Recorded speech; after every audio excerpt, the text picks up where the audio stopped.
Good afternoon and welcome to the week 11 lecture video. Let's go ahead and take a look at the agenda. Okay, so let's go over course organization. Once again, you're getting theory from reading the textbook and taking the quizzes, one of which we're going over today, quiz 5. SPSS, the time has come. So you finished all the SPSS assignments. Today we're going to talk about reviewing your data for your hypotheses and actually writing your results section. So this is where knowledge of working with the SPSS output and interpretations is going to help you for the results section of the paper. Prong 3, of course, the research paper, lectures like this, really lecturettes, they're very short, and then the discussion forums have you writing a little piece of the paper every single week. And of course, you're getting feedback via the section rough draft assignments. Let's go ahead and look at quiz 5, topics 45 through 55.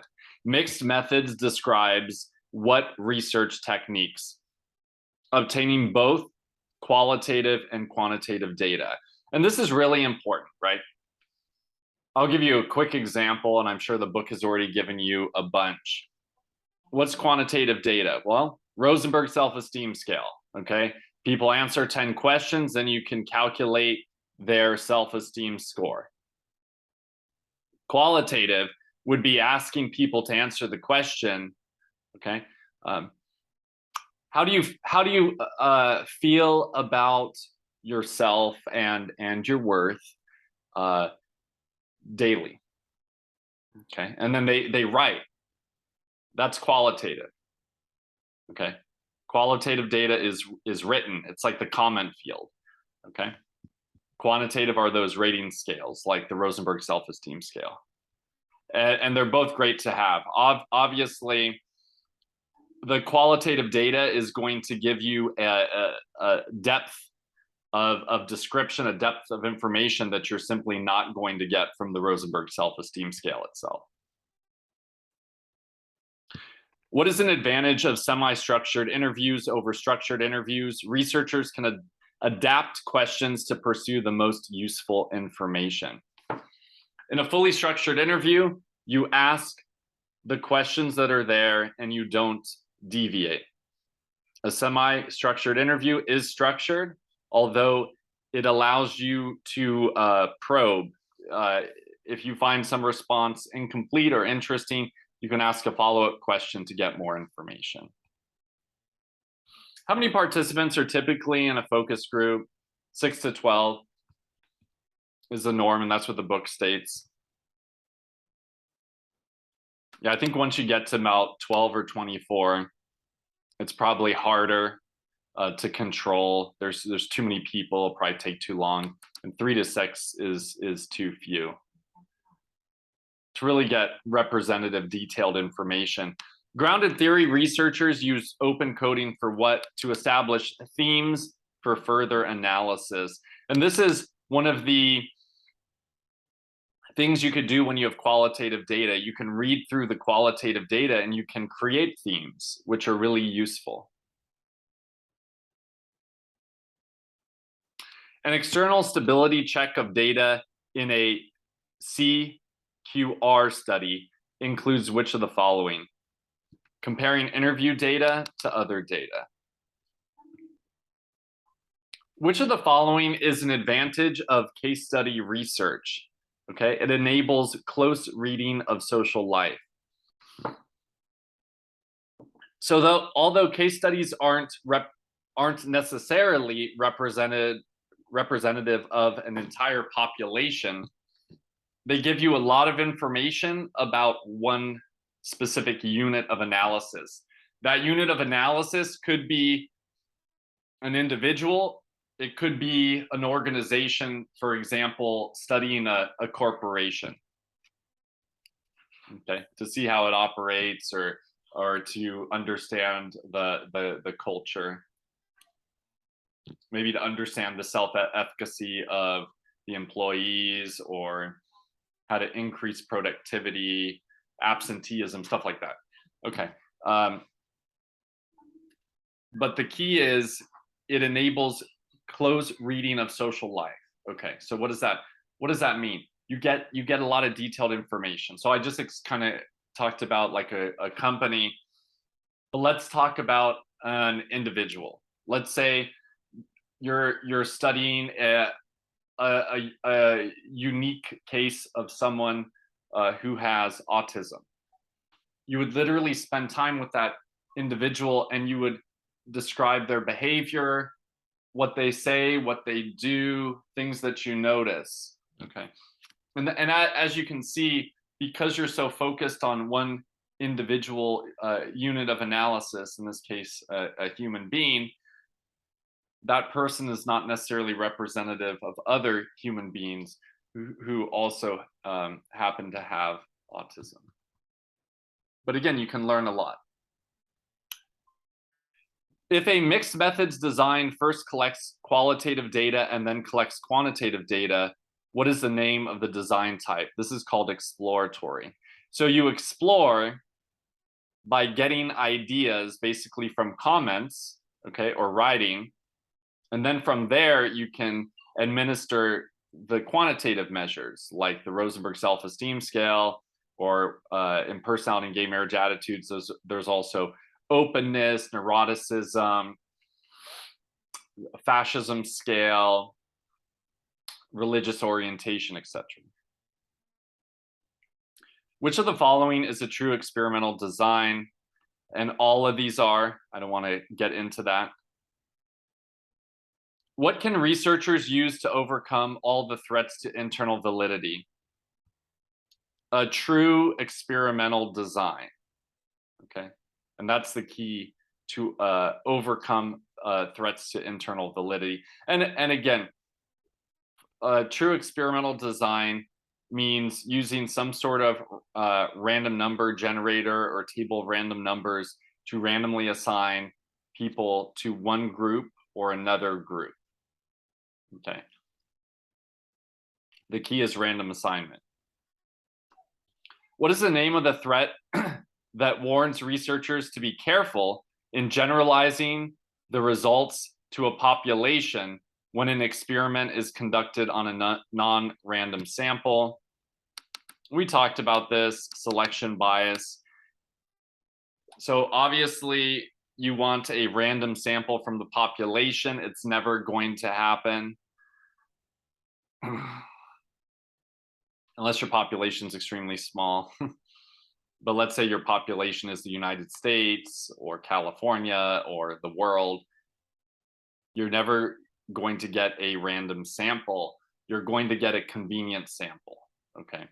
We talked about convenient samples when we talked about like the subject pool at UC Riverside, you know, where in both psychology 1 and psychology 2, people have to get 6 hours of research experience or go to lectures. And obviously, you know, people are interested in what research is like, so they opt to participate. So they select to participate, they're not randomly chosen. So that's called a convenient sample. So there's usually going to be selection bias. And as we already talked about, one way to get around a non-random sample or a convenient sample, which causes selection bias, is to conduct a meta-analysis. That's where you take a bunch of studies that have asked the same question, if you will, and you take all of the studies and you aggregate or add together all of their data, and then you see what's the overall effect. And that's a great way to get around selection bias. Because even though your sample's biased in one direction, another sample's biased in another direction, all these samples are biased in various directions, and the hope is when you add them together, the bias lessens. Suppose a single random sample of workers in a factory is exposed to 5 different reward systems in succession, with each system being used for 1 month. What is the name of the threat that reminds researchers that the research results for the last reward system may not generalize to the population of workers? Multiple treatment interference. It's this idea that the last reward system, if you will, is impacted by the 4 that have come before it. Suppose an experimental classroom has research observers present at all times. What is the name of the threat that reminds researchers that the results may not generalize to other classrooms without observers? Reactive effect of experimental setting. Think of it, okay? If someone's watching you, are you going to think and act differently? And for most of us, if not all of us, the answer is yes. So you can see how this could impact a study. If a pretest causes a change in participants' sensitivity to a treatment, what threat is operating? Reactive effect of testing. Which of the following factors is primarily responsible for limitations in identifying cause and effect relationships using pre-experimental designs? Poor internal validity. Okay, so that is the quiz. Okay, so in the week 10 discussion forum, you all stated your hypotheses once again, because that's important, right? Because that's controlling everything we do. And then you wrote your measures sections. Okay, and again, you should have had one measure paragraph for each variable named in your hypotheses. Okay, so the next round of feedback will be the methods rough draft, because your methods rough draft is due Sunday by 11:59 p.m. and therefore I will give you methods rough draft feedback next week. And again, how it works, it's very unlikely, but possible that it's done perfectly. I'm going to shoot a few comments, deduct a few points, have you shoot it back to me. I'll give you a few points or a perfect with more comments or no more comments, and then you're done. And that's how the feedback process works, and that's how your paper gets better. So by the time you get to the last week of class and your final paper is due, you're not scrambling to write your final paper. You've written the sections over time, and you've received feedback, and you've had a chance. Hold on, you've received feedback from your peers as well as from me, and you've had a chance to revise and resubmit and revise and resubmit and polish and shine it. So by the time you turn it in, your final paper is exceptional. So that's the goal. So today we're going to talk about the results section of your paper. Okay.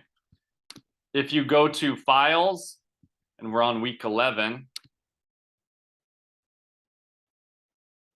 okay, and you click on data file, okay, you're going to find this. So it starts off by how to read this file, okay? If you have data, so basically you're going to have output for each of your hypotheses. So I've organized it by name. So your name's going to show up, okay? And then your hypotheses will be listed and your output will be there, okay? If you have data that looks like this, okay, then the analysis has a correlation / t-test to test the difference between row and 0, okay? And we'll go over how to interpret this in a second. If you have an analysis that looks like this, it gives it away. Well, I think this one gives it away too. Then it's an independent samples t-test. Lastly, if you have an analysis that looks like this, and I think actually only one of you has an ANOVA this term. Last term, a bunch of people had ANOVA, but your research questions were just slightly different, so it worked out this way. Okay, this is a one-way ANOVA. you are only going to get the paired comparisons if your p-value is less than 0.05, okay? Therefore, in this example, this individual has a p-value of 0.195. It's greater than 0.05. Therefore, I did not give them the paired comparisons. You only look at the paired comparisons when your overall F is significant, meaning it's less than 0.05, meaning the P is less than 0.05. Here's some details regarding variables and directions that these were some that I thought might be more difficult. Other ones are really straightforward. So for example, high self-esteem means high self-esteem. Low self-esteem means low self-esteem. High openness means high openness. Low openness means low openness. So some of them are pretty easy. But that being said, hey, if you have any questions, it's easy enough. Shoot me an email or drop by office hours and I'll answer your questions. I thought these were the hardest, so I put in some variable notes. A bunch of you are using ROIN mean, which means intrinsic religiosity. Higher score mean more. Higher scores mean more intrinsic religiosity. And then this ROEX means extrinsic religiosity. Higher scores mean more extrinsically religious. Okay. And just a rundown, what's the difference between intrinsic religiosity and extrinsic religiosity? Just think of it this way. Intrinsic means internal. Okay. So for example, if you're a Christian, having a internal relationship with God, praying every day, praying before meals, doing stuff internally. Extrinsically religious is more showy. So even the act of going to church or volunteering is external to the self, if you know what I mean. So I hope that helps out. And again, we live in the age of YouTube and Google and et cetera. So I'm sure there's videos that go into this a lot deeper, and some of you might have already found articles on these two variables. The other one is neuroticism. Remember, obviously, a lower score means less neuroticism, but what does neuroticism basically means? It means like a tendency towards anxiety and depression. So a lower score means lower anxiety and depression. A higher score means more anxiety and depression. Sexual orientation, lower scores mean exclusively heterosexual with no homosexual.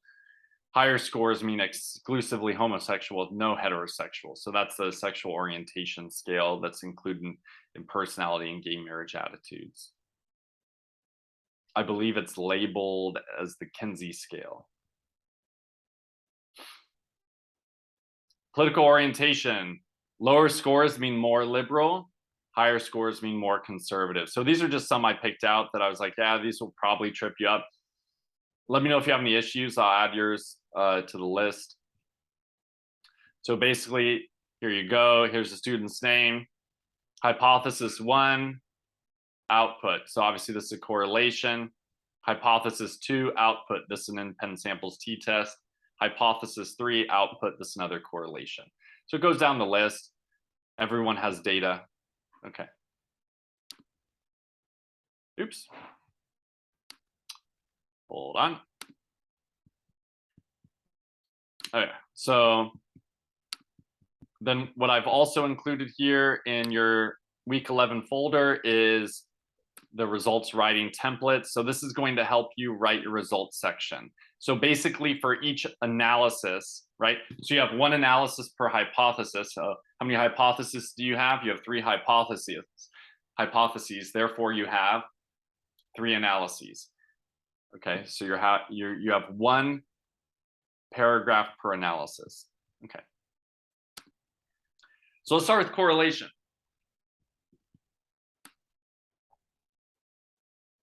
So here's an example of a correlation table. Let's say your hypothesis is based on past research. It is hypothesized that liberals will tend to support the legalization of medical marijuana more than conservatives. Okay.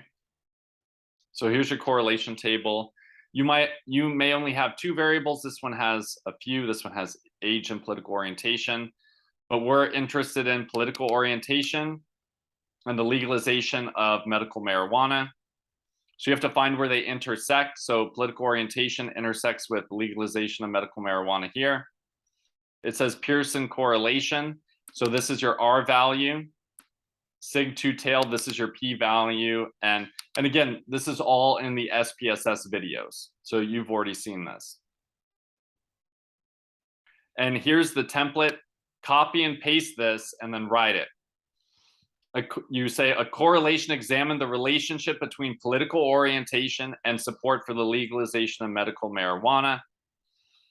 Okay, here if it's against what you predicted, you can say contrary to what was predicted, comma.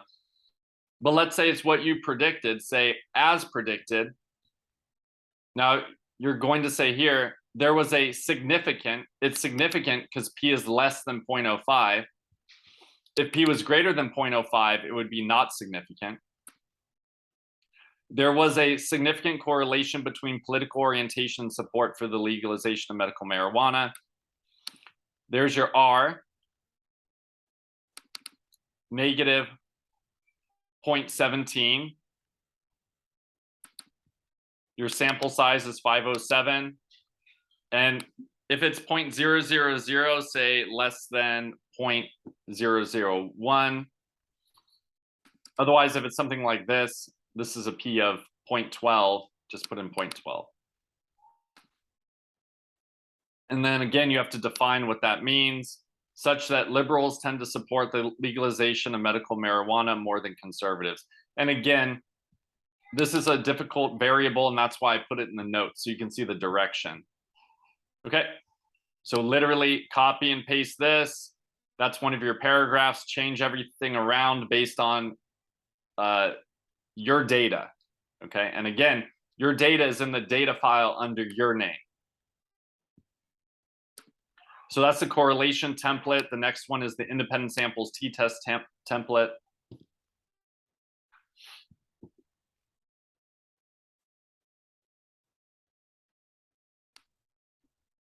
Okay.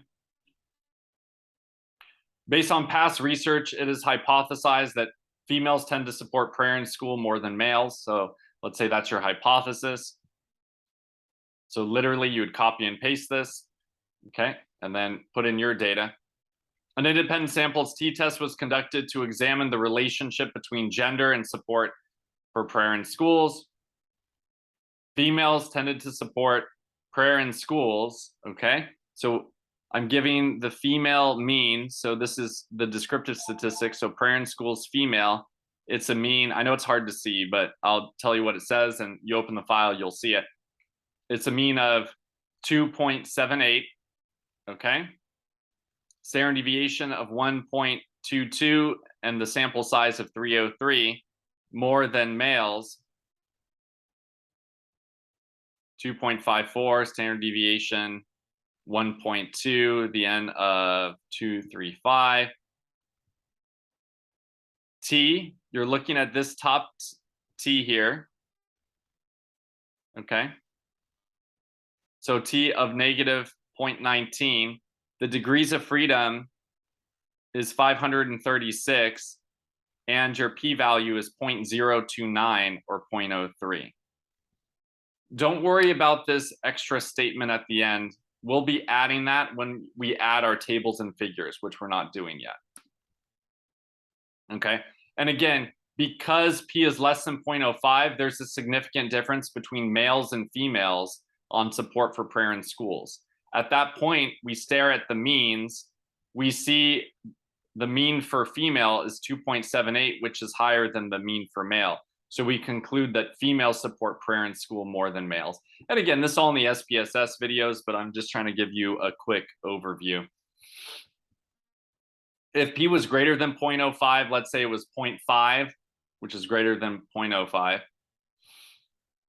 you would say there's not a significant relationship between gender and support for prayer in schools, comma, T, and then you'd give all this information. But again, you're just copying and pasting this template. So when people are posting this in their discussion, if you see that they're not copying and pasting this template and putting in their data, then let them know. The peer review process is helpful. ANOVA template.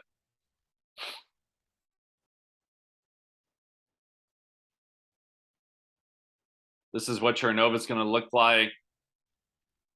It will traditionally come with descriptive statistics, okay? The actual ANOVA table, okay, and the paired comparisons. And ANOVA indicated a significant difference somewhere among the religions, okay? F, there's your F value. Degrees of freedom between, degrees of freedom within. P is less than 0.05. If P is less than 0.05, okay, then that's where you dig in and you do this. And you look at the paired comparison. So like Christian versus Catholic, in this case, has a star, which means there's a difference. So you note that there's a difference between Christians and Catholics. And where do you find the mean standard deviation and sample size? You find it up here in the table, okay? But if your p-value is greater than 0.05, I'm not giving you this paired comparison table, okay? And that's it for the ANOVA table. Once again, it's copying and pasting it. Let's take a look at the agenda. Let's look at the discussion for week 11.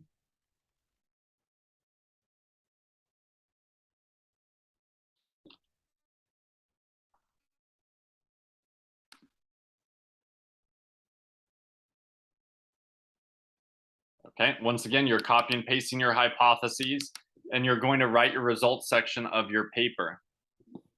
Be sure to watch the week 11 lecture video. Here you go.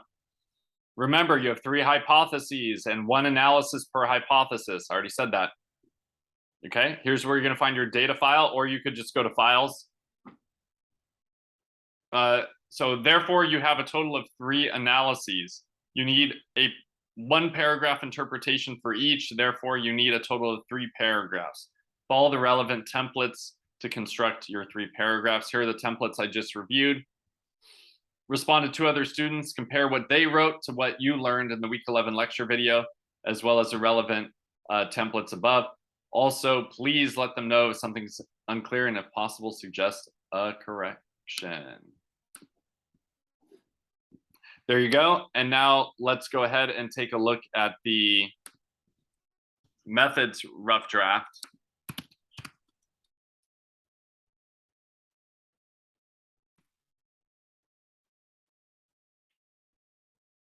It would be easier if I did that. There you go. Oop, it jumped. Okay. Hold on. Let me close my search bar. I think it's making me jump. Okay, there you go.